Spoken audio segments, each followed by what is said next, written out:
YCP party అధిష్టానం సూచనల మేరకు తిరుపతి జిల్లా పెళ్లకూరు మండలం రోసనూరు గ్రామంలో బెల్ట్ దుకాణాలపై మహిళా పోరుబాట కార్యక్రమం నిర్వహించారు. జెడ్పీటీసీ నన్ను ప్రిస్కిల్లా, మండల ఉపాధ్యక్షురాలు పెన్నేపల్లి సుధారాణిల సారథ్యంలో జరిగిన కార్యక్రమానికి ముఖ్య అతిథులుగా కామిరెడ్డి సత్యనారాయణ రెడ్డి హాజరయ్యారు. ఈ సందర్భంగా గ్రామంలో ర్యాలీ నిర్వహించి నవరత్నాల సంక్షేమ పథకాలు నేడు అందడం లేదని, సూపర్ 6 పథకాలను అమలు చేయడంలో కూడా తెలుగుదేశం పార్టీ విఫలమైందని వారన్నారు. ప్రభుత్వం ఏర్పడిన 8 నెలలకే పల్లెల్లో బెల్ట్ దుకాణాలు పుట్టగొడుగుల్లా పుట్టుకొస్తున్నాయని, పెళ్లకూరు మండలంలో 112 బెల్ట్ దుకాణాలు ఉన్నట్లు గుర్తించామని అన్నారు.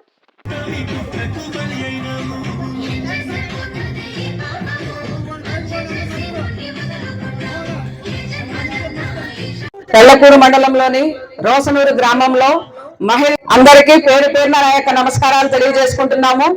ఈ రోజు కూటమిన ఏ ఒక్క కార్యక్రమము, సూపర్ 6 పథకాలు, ఒక్క పెన్షన్ తప్పనిచ్చి ఏ పథకము ఇప్పటి వరకు అమల్లో లేదు.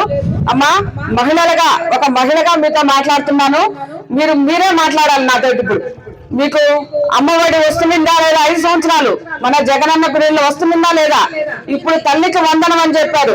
కళ్ళబొల్లి మాటలు చెప్పేసి మన అరిచేతిలో వైకుంఠాన్ని చూపించారు. మీరు చెప్పండి, వచ్చిందా లేదా? మీకు తల్లికి వందనం వచ్చిందా? ఇక్కడ పిల్లల్ని స్కూల్కి పంపిస్తున్న తల్లులు ఎవరున్నారు? అప్పుడు వచ్చింది, 5 సంవత్సరాలు వచ్చింది. ఇప్పుడు రాలేదు. 45 సంవత్సరాలకి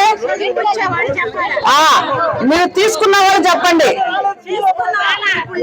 ఇప్పుడు లేదు. మళ్ళీ 45 సంవత్సరాల వాళ్ళకి 1500 రూపాయలు ప్రతి నెలలో వేస్తానని ఎలక్షన్లకు ముందు చెప్పారు కూటమి ప్రభుత్వం. ఇప్పుడు వస్తుందా? మీకు ఎవరికైనా అకౌంట్ లో పడినాయా? లేదు. ఉచిత ఆర్టీసీ బస్సు అన్నారు. ఎప్పుడైనా మీరు ఎక్కారా? చెప్పిన మాట ఎవరు నిలబెట్టుకునేది? ఎవరు? ఒక మన జగనన్న మాత్రమే. మహిళలు మహారాణులాగా ఉన్నాం. మనం ఉన్నామా లేదా? తర్వాత వచ్చి మళ్ళీ ఇంకొక పెన్షన్ మాత్రం వస్తుంది. ఇంకా మీరు ఇవాళ చెప్పిన ఏ పథకము, రైతులకు 20,000 అన్నారు. ఒక్క రైతుకైనా 20,000 పడిందా? లేదు. మన జగనన్న ప్రభుత్వంలో ప్రతి సంవత్సరం క్రమం తప్పకుండా 13,500 రూపాయలు ప్రతి రైతు అకౌంట్ లో పడేది. కానీ ఇప్పుడు పంటల ధర చూస్తుంటే చాలా పడిపోయింది. మన జగనన్న ప్రభుత్వంలో దాదాపు 2,400, 2,500 ఉన్న బస్తా ధర ఇప్పుడు 1,400 పడిపోయింది. అంటే రైతులు ఏమైపోతున్నారు? దివాలా తీసేశారు. వచ్చి 5 నెలల్లోనే మన మహిళలు, రైతులు అందరూ చదువుకుంటూ పడిపోయింది. ముఖ్యంగా ఇప్పుడు అమ్మఒడి వల్ల తల్లికి వందనం అన్నారు, అది లేదు. మన జగనన్న పిల్లలు అయితే మనకు ఆరోగ్యం బాగుండింది. ప్రతి నెలలో ఒక పండగ వాతావరణంలో ప్రతి పల్లెలో మనం జరుపుకుంటున్నాము. జగనన్న ఆరోగ్య సురక్ష జరుపుకున్నాం. జగనన్న మనకు ఎందుకు కావాలంటే అనే ప్రోగ్రాం జరుపుకున్నాం. కానీ మనం రాబోయే రోజుల్లో మనం జగనన్నకి అండగా నిలబడదాం. మన మహిళలందరం కలిసి ఇప్పుడు బెల్ట్ షాపుల మీద ఒక 2 మాటలు మాట్లాడుతున్నాను. ఇప్పుడు దూరంగా ఉన్నట్లయితే అక్కడికి పోయి తీసుకోవడం వేలు. మన ఇళ్ల మధ్యలోనే దాదాపు మన మండలంలో 112 షాపులు ఉన్నాయా లేదా? దీనివల్ల మన మహిళల్ని బాధపడుతున్నాం. ఇంట్లో మనశ్శాంతి ఉండదు.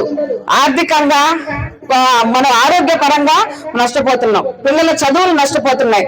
మనకు వ్యతిరేకంగా మేమిద్దరం కలిసి హైకోర్టులో దాన్ని పిల్లేసాం. మనకు అనుకూలంగా వచ్చింది.